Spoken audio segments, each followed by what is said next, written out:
My part of the project focused on the machine learning based hospital selection module.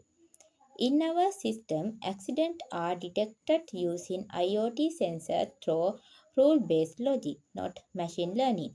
Machine learning is applied only after an accident is confirmed to intelligently decide the most suitable hospital rather than simply selecting the nearest one. For this purpose, I used XGBoost, which is a powerful gradient boosting algorithm designed for structured data. XGBoost was selected mainly because it provided very fast prediction speed, which is critical in emergency situations.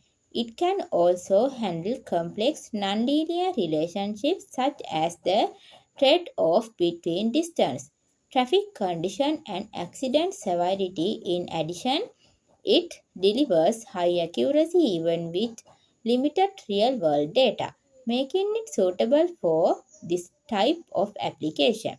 The model was trained using features such as accident severity, traffic conditions, estimated travel time, hospital type, and user preference.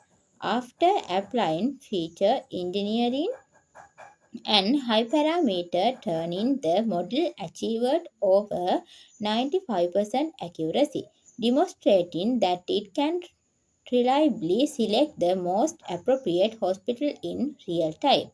Once the input data is provided, the trained model instantly predict the best hospital and return the result to the system, which is then used for emergency notification.